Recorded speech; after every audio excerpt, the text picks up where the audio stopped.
Welcome to the FeustelFIT podcast with your host, Nicola Feustel. Straight talking, body positive coach and personal trainer. Nicola brings you your weekly guide to finding real health and fitness and to live the life you deserve.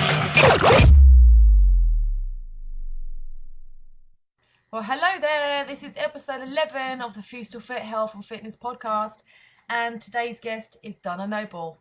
I hope you're going to enjoy this interview. I stumbled across Donna on Facebook, I think, and I saw one of her body positive blogs and then started to give her a little bit of a stalk and found she's doing some great work out there. So I was really keen to get her on the show and share her experiences and what she's up to.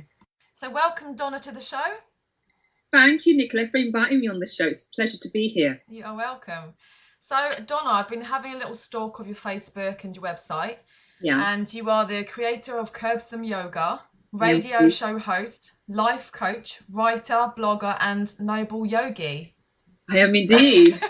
So a bit of a mouthful there. And I'm surprised that you're on the radio as well, because I do radio too. Oh, yeah, obviously, because I'm on your show right now, which is good. Well, this is for the podcast as well. So let's dive into the questions. So I first discovered you through a post that you wrote, and it was something about body positivity. Like, oh yes, another one, because there's not many of us in the UK, or that I found anyway. So I thought it'd be nice to follow you and see what you're up to. And I noticed that you did this yoga. And I think one of the first pictures that I saw on your page was of bigger women doing the yoga. And I assumed that you were one of them. Oh, did you? I did, yeah, because I thought she's doing body positivity and she's doing yoga, and it's called Curve Some Yoga, so I assumed that you were one of these bigger ladies. Yeah. Do you find that a lot of people assume that about you? I'm not sure actually. I think people, like you said, they stalk me, they see me, so they know that I'm not curvy or a plus size individual. So I don't think I've had anyone be disappointed, not disappointed, but assume that I was a size that I wasn't. Yeah. So talk to me about your story. How did you get into doing the work that you do? Basically, I became a yoga teacher as a result of a friend of mine saying, you should have a plan B. And I thought, okay, what do I like doing? I thought yoga. So I thought I'd do a teacher training course. But the intent at that time, Nicola, was just to do it when I retired. I didn't think it would be a career for me, a choice there and then. So I did that, and then during coming towards the end of the teacher training course, the universe or whatever you want to deem it decided that I was going to be made redundant. So I then decided, why not give this thing called yoga a go, because I was on an NLP course and I was going to go back into corporate. And then someone said to me, what's going on with you? And I told them, and they said, Don, you actually do know what you want to do. Because I thought, I don't know what I want to do. And they said, when you talk about yoga, you light up, and when you talk about corporate, you don't. And my very words were in that one conversation was, okay, then what I'll do then is give this thing called yoga a chance. And I did, basically. And here I am now. So were you already practicing yoga yourself in other people's classes? Yes, I was. I've been doing yoga since about 1999, I think. I became a yogi then, as a result of a friend of mine seeing a picture of Madonna with her legs behind her head. Oh, yeah. And her deciding that, let's give it a go. And I said, why not? And that was the start of my yoga journey. Okay, brilliant. So was it yoga that first got you into the fitness industry? Yes, it was actually. I sort of didn't think that I, never ever thought that I'd been in the fitness industry. I remember there was a girl, I was doing her Fitbo class, and it was something that I thought was not highly paid and something that I sort of turned away from. So it's quite ironic that now it's yoga that's got me into the fitness industry. And how has your career changed from going into yoga? Did you just start with the niche that you have now, or has it changed along the way? It's changed along the way. With regards to yoga, when I completed my initial course, I went off to LA and decided to do Bikram yoga, which is the hot yoga. Yeah. And went there initially, Nicola, for I think it was going to be a period of nine weeks for the teacher training, and stay maybe for 2 more weeks, so making it 11. But I loved it so much, I traveled around and stayed for 6 months.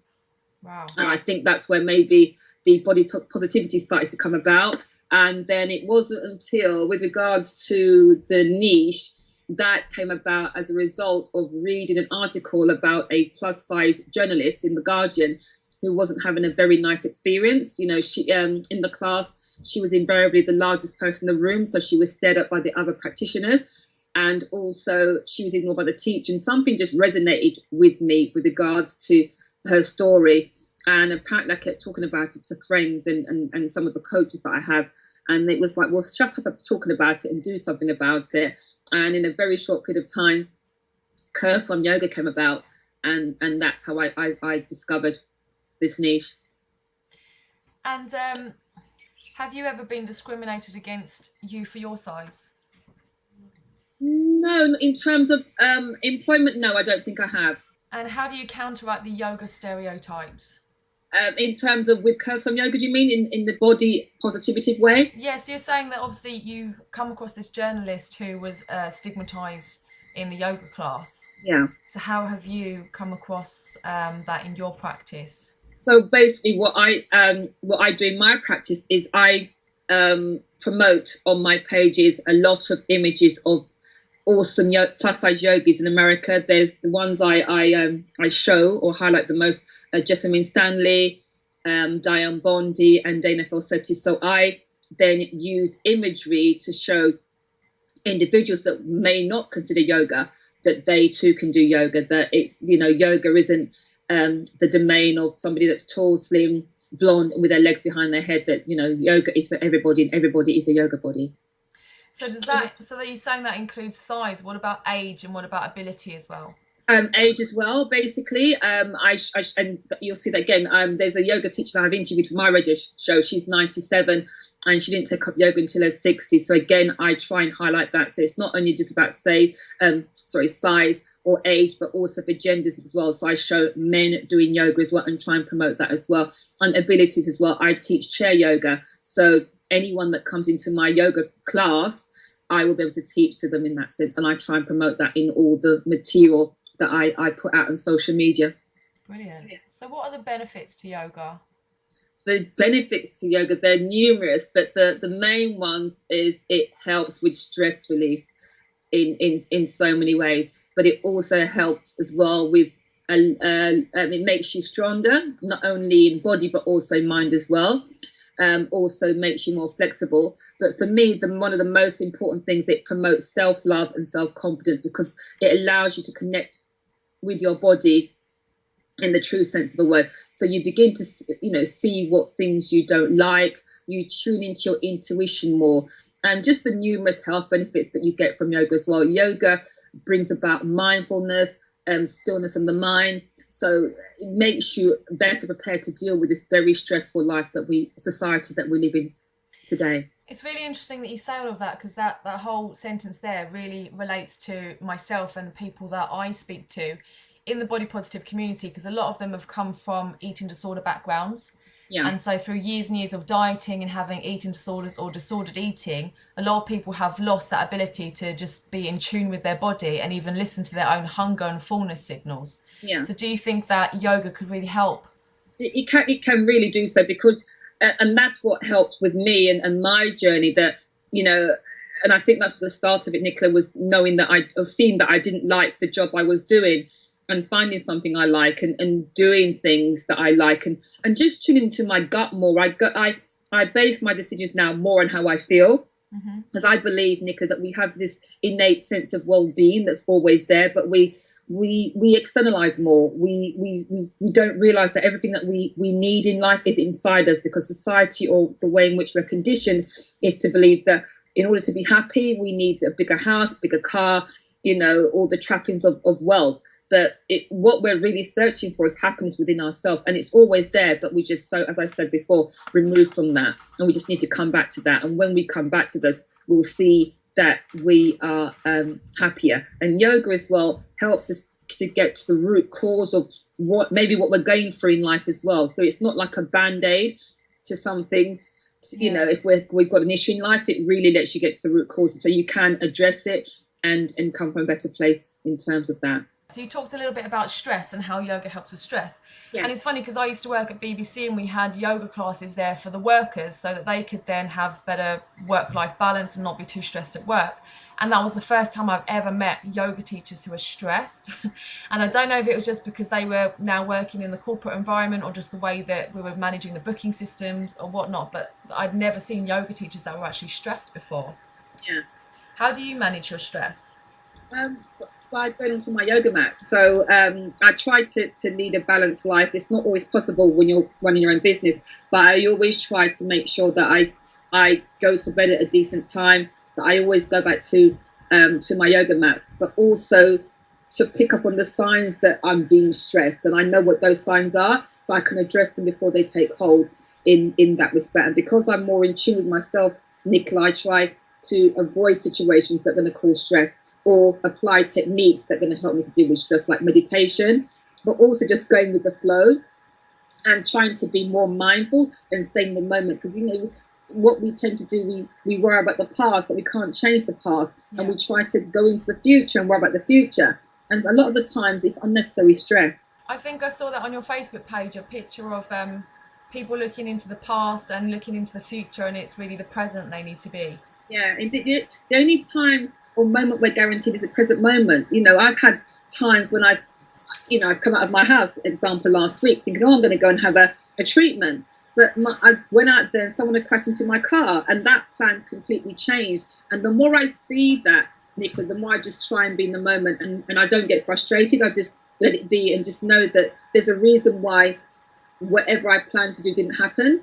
And the more I don't plan my life myself and get in my own way, I believe that it's mapped out for me. I think everything that happens to us is already planned out if you believe in the universe or God or whatever you believe in. And when you trust the process more, then life becomes easier, becomes less stress. You sound like you're talking about law of attraction. Yeah, a little bit of that as well. Yeah. But I also do something called the 3 principles, which is about mind, thought, and consciousness, which also believes that life doesn't happen to us, life happens through us. And that's so true. We're an example I can give is like we're in a movie, Nicola, and we are the director, we're the star, and we're the ones that are in control of that in that sense. Right, I like that. So if I Google 3 principles, will it come up with things for me to look at? Yeah, indeed it will. Brilliant. I'm into all of the motivation. I like listening to Law of Attraction and all of the positive speakers. So that'll be a new one for me. So thank you. No, it's a new one. And this one makes it even more simpler that, you know, that if you believe you're one with the universe, then you're so powerful. And if you believe that you're so powerful, there's nothing you can't achieve, nothing you can't do, and you become more fearless. And that's what's happened in my journey. And that's why so many things have happened to me. And I make inspired decisions and, you know, receive those opportunities and walk into them as well. And it's just changed my outlook and the opportunity that I've got now with, you know, I think that's how Curse on Yoga came about as well, because I was more in the moment and I wasn't afraid to explore that. So what limiting beliefs have you had and have you had to overcome in your business? In terms of my business, there's nothing now, actually, because I do believe with trust in the process. But before I embraced my business, back when I worked in the corporate world, just staying in a job that I didn't enjoy, just not feeling I was good enough. But now that's completely changed. And now that I believe that there's nothing that I can't achieve. And how do you describe the work that you do? The work that I do, I'm a yoga specialist, but then I seem to be a body positive advocate. So it seems to be changing, as you at the start of the interview referred to me with these different hats on. So I'm just out there to change the image of yoga and let as many people as possible benefit from the many benefits of yoga. That's, I believe, what my job's to do at the moment, and that's what I'm doing. So how do you help people with the life coaching? What I find is that a lot of people that come onto the yoga mat, they come there for one reason, but they get so much more. So what I try with the life coaching to achieve is to let them go with the flow, but also to tune into themselves more and getting to the root cause of whatever issue is they're encountering. And that's what I guide people towards with the coaching. That's interesting. So I'm going to rephrase my next question. How would you describe the journey that your clients go through in your yoga session? So they come into my yoga session initially. I suppose they come in there for the asanas or whatever there is. But when they are on the mat, I believe the way in which I teach the class is, I say just do the best you can do with the body you have in the room. So they will then start to love their body more, realize what their body can do and what their body can achieve, and they become self-confident on the yoga mat. And then with these things, they will be able to change their life because of that, because they've seen what they can achieve on the yoga mat. And so when they're outside of that environment, there may be a situation that comes up they may have turned away from, but now they will embrace it because they're so much powerful, or they'll see they're more powerful or more able than they initially thought. And what does body diversity mean to you? Body diversity for me means just seeing different body types, ages, sizes, abilities in our environment or in a yoga room. That's what that means for me. All cultures, all colours, all races, everyone should be inclusive in whatever it is they want to do. For me, that's yoga. So have you ever had an issue with your size or shape or body image? Not really. Only I suppose when I was younger, I was teased. I've got very long legs. So as a child, I was teased at school a little bit. So that for me, and I had an illness. I had Bell's palsy, and I don't know if you know what that is. It's like when one side of your face becomes paralyzed. So I had that for a few years. So in terms of body image, I wasn't in a very confident place, and I think that's where the yoga helped me to heal, but also to come to terms with it. So how do you relate to your ladies who are plus size? Basically, they're just bodies like me. So it's not a case of they're plus size. They're just individuals in the room, and they just have different abilities. So and I had a friend that asked the same question. You're a slim person, and I asked a client, and we just see each other as persons. We don't look at body size. So I just adapt the postures for them or anyone in the yoga room. I don't let anyone feel as though they're being picked on or being highlighted with this there. And we just do the best that they can do with the body they have in the room or the mat on that day. And have you heard of Linda Bacon and the Health at Every Size? I have actually. I've read her book, is it Body Respect? And I've actually interviewed her on my radio show as well. Have you? Yeah. I need to have a link to your radio show. Can you listen back again? Can I listen back again? Yeah, or is it just live? That you can, there's a link there. If you go to my blog, I can send you the link as well. It's on there as well, and it should be on my webpage as well with a link there. Brilliant. So I will link all of those in the show notes to this podcast so everyone else can benefit from that as well, because I love Linda Bacon's work. She's brilliant. And she's awesome. She's, again, as part of this journey, she's opening my eyes and learning so much more about the body positive.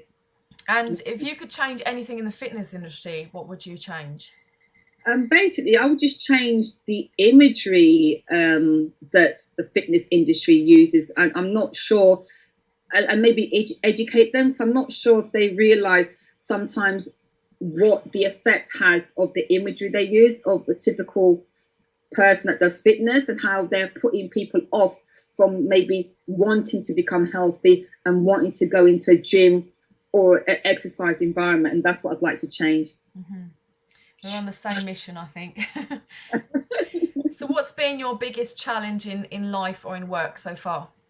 My biggest challenge in life was recovering from my illness. That was something that that really sort of not me for six, but made me reevaluate life. And I think that's what put me on the path I am now, to be more body conscious.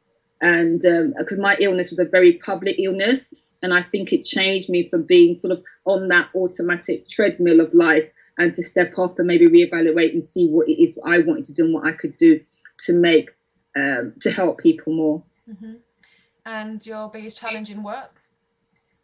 At the moment or in the past? Either. I suppose at the moment, it's just reaching the plus size women, because they don't look at yoga and see themselves doing yoga. So it's changing that viewpoint and showing that everybody indeed is a yoga buddy. So that's one of the major challenges I have at the moment. So I'm having to go where these women are, but I find that the challenge is that they will be brave enough to sign up for my class or come to a workshop, but they still won't come through the door sometimes. So again, it's changing that perception within the yoga and the media. I guess that's the hard thing, because you need to find more of you, really, because you're only one person. Yeah. And you need to reach people in a wider scale. Indeed, and that can be, and that sometimes is a challenge for me, because I'll have a class, Nicola, and people may not come as much, and that's an issue for me as someone starting out in this line of business. But I suppose it's a movement and it's still in its infancy, so that just needs to change. And it's Curve Sum Yoga is being well received, but it's just getting to the individuals that can benefit from Curve Sum the most. So what's been your biggest success? I suppose coming up with Curve Sum Yoga, and last year I went to the show, which is the largest yoga show in Europe, and basically just the reception that was received there, because I was one of the only few stands there that was catering for people over a size 12 and above in that respect. So the response I got was amazing. So you were teaching there? I was teaching there as well, and I had a stand there as well. And because of that as well, this year, I've been able to speak to the editor, and we had the first plus size yoga Dana Falsetti on the cover of a mainstream yoga magazine in the UK. So we are making headways there. So that's another success that we've had. Brilliant. Yeah. So who inspires you? What keeps you going? Diane Bondi inspires me. She's a body positive advocate from Canada, and she is not afraid to challenge anything out there in terms of body positivity, in terms of diversity. So she keeps me going. I interviewed her on my radio show, but we've become friends now. We're going to be working together next year. So she just keeps me going, and she's happy with the progress I'm making in the UK. And just my students as well, when they come into the yoga room and they think they can't do something, and just seeing the delight and happiness on their face when they achieve something, or they can see that their body can do so much more than they first thought. That's what inspires me. And where do you see yourself in 5 years' time? I'd like to still be doing what I'm doing, but hopefully making a major impact, not just only in yoga, but in the fitness scene, to be more inclusive, and so that the people that really can benefit from fitness, health and fitness, they're being included, and they've been included in the imagery in terms of the media as well. So the posters, we see that these individuals can see themselves in some of the posters, so they can know that activity is something they can do as well. So I'd love to be, but not only just in the UK, but around the world maybe as well, or Europe. I'd love to be traveling with what I do as well. Brilliant. Well, you are doing that in a way with the pictures that you have on your Facebook.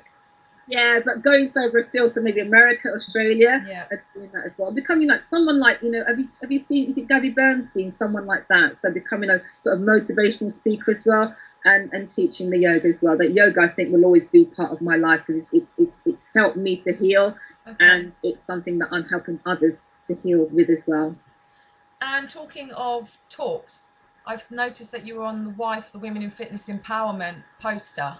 Is that something that's coming up, or have you done that already? Oh, that's part of this week, but my bio was, or my turn or expert day was yesterday. So basically, again, just showing that everybody can do yoga, and trying to encourage more women in the Women's Institute to take up yoga. They have I think it's the Women's Institute Sports Week, and that's what's happening.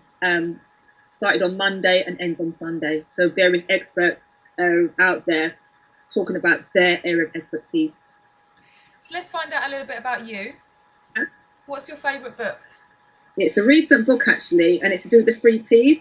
And my favourite book at the moment is The Space Within by Michael Neal.